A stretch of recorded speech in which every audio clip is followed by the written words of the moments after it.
আমি আমার খালাতো বোনকে পছন্দ করি। আচ্ছা, খালাতো বোনকে পছন্দ করি এবং ভালোবাসি। আমার খালাতো বোন আমাকে ভালোবাসে না, ভালোবাসে নাকি আমি জানি না, কিন্তু মাঝে মাঝে আমার খালাতো বোনের সাথে কথা বলি এবং আমি আমার খালাতো বোনকে বিয়ের প্রস্তাব দিয়েছি। আমার জানা মতে মাশাআল্লাহ, কে বললো রে, তুই নাকি রে? আচ্ছা বাবুরা, আমি আমার খালাতো বোনকে বিয়ের প্রস্তাব দিয়েছি। আমার জানা মতে খালাদের ফ্যামিলির সবাই আমাকে পছন্দ করে। আচ্ছা, খালু আমাকে পছন্দ করেন না। আমি আমার বাড়ি থেকে প্রস্তাব দিয়েছি, তারা বলছে আমার খালাতো বোন তাকে মাওলানা পাস করে, বাবারে বাবা, মাওলানা পাস করিয়ে বিয়ে দিবে, কনফার্ম জান্নাতি, মাশাআল্লাহ। আমি তো চাচ্ছিলাম এখনই বিয়ে করি। আমার জানা মতে আমার খালাতো বোন রাজি। এখন মূল কথা হচ্ছে সে কি করবে, এই হচ্ছে তার মূল প্রশ্ন। সে আদৌ বিয়ে করবে নাকি করবে না। Even the most interesting matter is সে তার বয়স, ঠিকানা, কয় নাম্বার সন্তান, তার বয়স কত, মেয়ের বয়স কত, 14 গোষ্ঠী লিখে রেখে দিয়েছে এখানে। আচ্ছা, okay okay, let me share with you one thing. আমি আমি আমি আমি কোনো বিরক্তিকর কথা আপনাদেরকে বলতে চাই না। দেখেন, 1.5 ঘন্টা এতগুলো হাদিস বললাম, এত ঘটনা বললাম, আয়াত বললাম, তাওয়াক্কুল বললাম। দেখবেন, মাইন্ড করবেন না, এগুলো বেশি একটা ভাইরাল হবে না। এই যে প্রশ্ন পড়লাম, এইটাই কালকে কয়েক কোটি মানুষ দেখে ফেলবে। তার মানে বাঙালি ভালো জিনিস খায় না, যত আউল ফাউল সব বাঙালিরা খায়, ঠিক কিনা বলে? তবে যেহেতু সে প্রশ্ন করেছে, উত্তর দিচ্ছি। প্রথম কথা হচ্ছে, বিয়ের বয়স হয়েছে, বাপ মাকে বুঝাবা প্লিজ, মুঝে শাদি করনা है। ভালো ভালো বলছি, বিয়ে দিয়ে দাও। নয়তো যদি না মানো, যদি আমি দেখি আমার চরিত্র নষ্ট হচ্ছে দিন দিন, আমি সবাইকে বলবো বিয়ের জন্য যদি বাপ মা রাজি না হয়, নিজে বিয়ে করবা, পরে গিয়ে বাপ মাকে বলবা বিয়ে করে ফেলেছি, যা করতে চাও করো, আই ডোন্ট কেয়ার।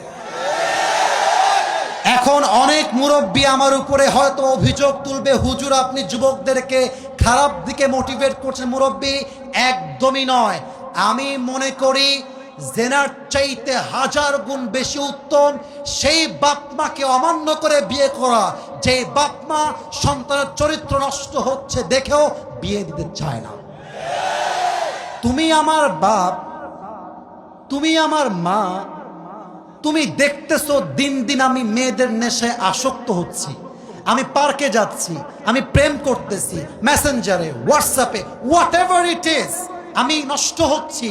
তুমি মা হয়ে যদি আমার দায়িত্ব নিয়ে না বোঝো, বাপ যদি আমাকে না বোঝে, কাউকে দরকার নাই, আমি নামকিনে বিয়ে করে ফেলবো যুবক ভাইরা। এটা বাধ্য হয়ে বললাম। কেন বললাম? আজকালকার সমাজে প্রেম করা সহজ, বিয়ে করা কঠিন হয়ে গেছে। যখন বিয়ে করতে যাবেন, বলবে না যে বাবা তুমি কি নামাজ কালাম পড়ো, আগেই একটাই প্রশ্ন, তুম पैसे कितने कमाते हो पहले मुझे ये बताओ। একজন যুবক কামাই করে 15,000 টাকা, তাগড়া যুবক, আব্বা বলে আরেকজন 50,000 টাকা বেতন, মাথায় চুল টুল কিছু নাই, টাকলা। আরে এটাই দরকার আমার যুবক ভাই, আছে না নাই? এক বাপকে যুবক বলছে, আব্বা জান এই মেয়েটাকে কার সঙ্গে বিয়ে দিলেন, इसके सर पे तो बाल नहीं है। तो আব্বা বলছে, बेटा सर पे बाल नहीं है तो क्या हुआ, जेब में माल तो है ना। তার মানে কিছু বাপের কাছে মেয়ের জামাই হিসেবে চরিত্রবান জামাই নয়, টাকাওয়ালা জামাই তাদের জন্য বেস্ট অপশন হয়ে গিয়েছে, ঠিক না বলেন? তো যুবকের জন্য প্রথম কথা, বাবা আগে বাবা মাকে বোঝাও, আব্বা আম্মার দোয়ার মধ্যেই রয়েছে আসল বরকত। আর একটা কথা বলে ফেলি, আমার বোনেরা মাইন্ড করবেন না, এই যুবকরা সবাই সাক্ষী আমার। আমি যুবকদের পক্ষে যেমন কথা বলি, আমি মেয়েদের পক্ষেও তেমন কথা বলি। আমি ভুল বললাম না ঠিক বললাম? বলো বলো বলো। আজকে যেই মেয়েকে দেখে মনে হচ্ছে রাজরানী, কালকে বিয়ে করে বুঝবা ये तो রাজরানী नहीं है, ये तो কাল নাগিনী है। মেয়েদের ভালোবাসা বাঁচতেও সময় লাগে না, রূপ পাল্টাইতেও সময় লাগে না। মেয়েরা আজকে বলবে আই লাভ ইউ, কালকে বলবে আই হেট ইউ। ইভেন আজকালকার মেয়েদের কাছে ভালোবাসার চাইতে, অনেস্টির চাইতে, চরিত্রের চাইতে বেটার অপশন মেয়েদের কাছে বেশি দামি হয়ে গিয়েছে। আজকে বলবে তোমাকে ছাড়া বাঁচবো না, কালকে আরেকজনকে দেখে wow this person is the better person than the first one, আরে এ তো আরো দেখতে সুন্দর, আরে এর তো টাকা আরো বেশি। প্রথম জনকে বলবে জান আমার না বাড়িতে কেউ মানছে না গো।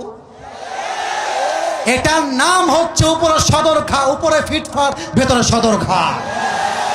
অতএব বাবু যাকে বিয়ে করছো একটু ভেবে চিন্তে করো। আজকালকার মেয়েরা বোরকা পরলে কিন্তু দিনদার হয়ে যায় না। যত পার্কে মেয়েরা প্রেম করে বেড়ায় তার 80% মেয়েরা বোরকাওয়ালিরাই প্রেম করে বেড়ায়।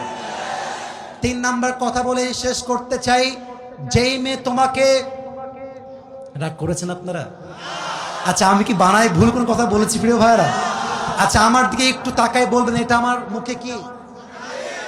ডানে আওয়াজ বামে আওয়াজ নেই, এটার নাম কি? দাড়িতে আমাকে অসুন্দর লাগতেছে, আনস্মার্ট লাগতেছে, খ্যাত লাগতেছে। অনেক মেয়ে বলে দাড়িওয়ালা নাকি খ্যাত। আমি একটা কথা বলেই ফেলছি, যাদের দাড়িওয়ালা পছন্দ না এই সমস্ত মেয়েদের জন্য বিটিএস এর হিজরা ছাড়া পারফেক্ট অপশন আমার কাছে না। আরে যেই মেয়ে আমাকে দাড়ির জন্য বিয়ে করতে চাইবে না, সোজা কথা বুকের দাপট নিয়ে বলবো সে আমার বাড়ির বউ হোক, যোগ্যতাই তো রাখে না রাজবাড়ে। যে আমাকে নবীর সুন্নাহ দেখে বিয়ে করবে, welcome in my life, I will be with you forever, I will be there for you no matter what. তুমি আমাকে নবীর জন্য ভালোবাসবা, আল্লাহর জন্য ভালোবাসবা, অ্যাকসেপ্টেড। তুমি আমাকে টাকার জন্য ভালোবাসবা, তোমার মতো মেয়েকে আমি 2 পয়সা পরোয়া করি না যুবক। আল্লাহ প্রত্যেকটা মেয়েকে দিনদার যুবককে বিয়ে করার তৌফিক দান করুক, বলেন সবাই আমিন। আল্লাহ প্রত্যেকটা যুবককে দিনদার খাদিজার মতো মেয়ে পাওয়ার তৌফিক দান করুক, বলেন সবাই আমিন।